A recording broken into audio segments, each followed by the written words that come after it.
Good morning, North Carolina. Thank you for joining me today on the WNC, Weekly News Central. I'm your host, Manasi Mulipati. Today we will be discussing In the Time of Butterflies by Julia Alvarez. This book is a historical fiction book and has 324 pages. We have two very special guests on the show to talk with us today. The first we have Maribel Sister, a survivor who lives to tell this tale of her three sisters whose lives are described in this book. Next we have the author of this very insightful book, Ms. Julia Alvarez. She will be talking with us her inspirations and other thoughts that she has behind the process of writing this book. Stay tuned for this very special show. Can you share a little bit of your and your sister's experience under the Trujillo's era?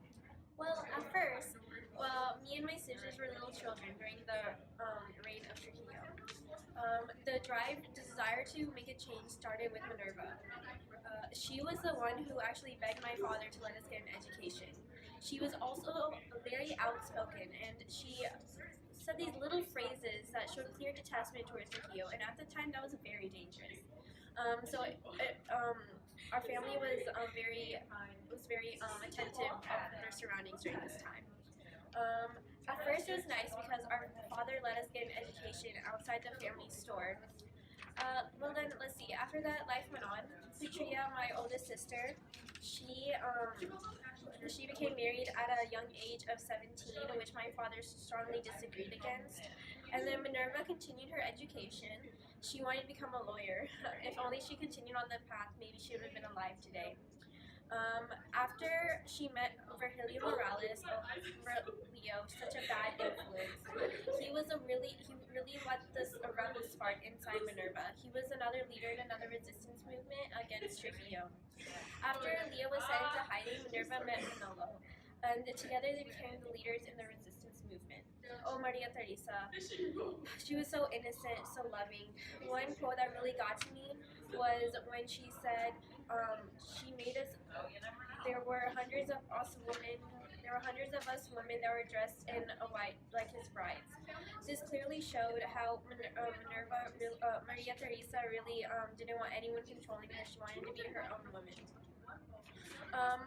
Together, the three sisters, they band together to form the Mariposas, or the Butterflies, against the rebellion against Trujillo. And then one tragic day, life changed for everyone.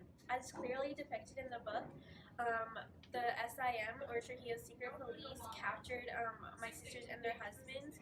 Me and my mother were worried sick when they were captured. Once they were released and placed under house arrest, they continued to see their husbands back and forth, despite everyone's best efforts to warn them that Trujillo would not stop until they were silenced. One day, they reached Puerto Plata, but they did not return home. They were killed, and we were informed of their accident by a letter. At that time, their deaths were brushed off as an accident. But as we all know through this book, that they were killed because of their desire to start a change and to change their home country of the Dominican Republic. Very interesting. Now we will take a break. Make sure to stay tuned to hear more about the story behind the In the Time of Butterflies. Welcome back. For those who are just joining us, welcome to the special show where we have the honor to interview a surviving member of the Maribel family that is introduced in the book In the Time of the Butterflies. After the next break, we will interview the artistic mind behind this exceptional book, Ms. Julia Alvarez. So Didi, how do you think your sister's death have affected your life? After Miss Hermana's died, it was hard. There was nothing more that I wanted than to be with them, and to overcome that feeling is hard. But I am proud to say that the world-renowned Mariposas, or the Butterflies, were my sisters, and they helped thousands of people in finding their voice in changing the Dominican Republic into what it is today. After my sister's death, my life became revolved around raising my nieces and nephews and allowing them to remember their mother as I remember them, not the way their country remembers them. Yes, and I think everyone is proud of how you raised your nieces and nephews without the death of their parents becoming a part of their identity. As surely everyone knows, this is not a memoir. So how accurately do you think that Ms. Alvarez portrays your sister's lives and hardships in this book? I actually really love this book. This exceptional book really captures the lives of my sisters and my whole family for that fact. Ms. Alvarez took those little moments in our lives and she wrote them into something that I will never forget. One quote that really got to me was when Miss Alvarez writes, "Following the commanding wave of one of the men, he inched his way past. I felt like asking him, why didn't you stop and help them? But of course I didn't." Sully saw the question in my eyes and bowed his head. This quote really showed how I felt when these random strangers were coming up to me and telling me stories about my sister's final moments. It really got me thinking that if someone was brave enough to help them, maybe they would have been alive today. That is wonderful, Ms. Maribel. I would like to extend a thank you for spending your time here to come and talk to me. Muchas gracias. We will take a short break now. When we return, I will be talking with the author of In the Time of Butterflies, Ms. Julia Alvarez. Welcome back, everyone. We are sitting here with the talented author, Ms. Julia Alvarez, who's the author of In the Time of Butterflies. Ms. Alvarez, what inspired you to write this book? I felt very compelled to write this book because it's such a moving story. I think it's important for people to be aware about the rights they have as a human being and how essential these rights are for human development and safety. I wanted my book to invoke a sense of family and sacrifice in my readers, in the sense that the Mirabal sisters were completely different from each other, but they were still able to be there for one another and support each other. They endured through so much during Trujillo's rule, and they sacrificed their lives to protect their nation. Their courage inspired me so much, and they were able to do such powerful work that few men are able to do. This is such an inspiring story. I'm so glad that you had the courage to write this book. I've heard that you also lived in the Dominican Republic during the time of the Mariposas. What was life like during this time? Well, I was actually born in New York in the 1950s. But when I was 3 months old, my parents moved us from New York all the way to the Dominican Republic. We lived there for about 10 years during Trujillo's rule.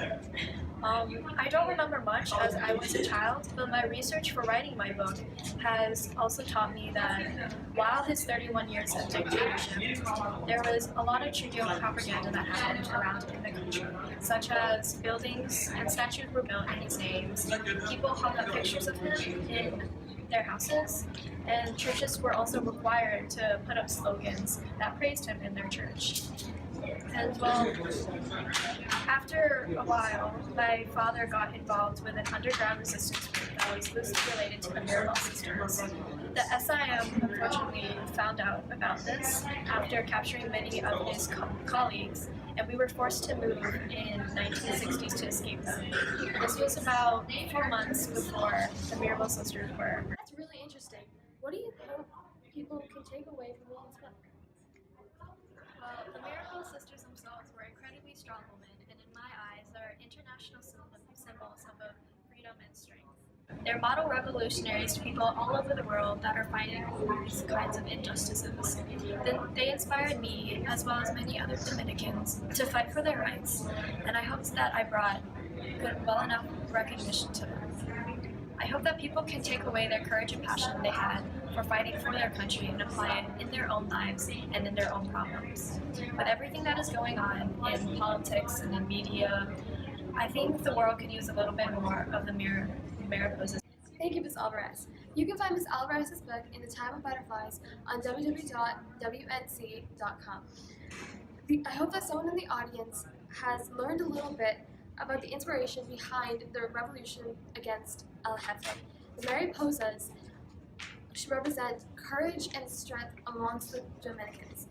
This is clearly a very exceptional book that allows the readers to delve into the past of the Dominican Republic and see how the past truly shaped its present government and the way of life.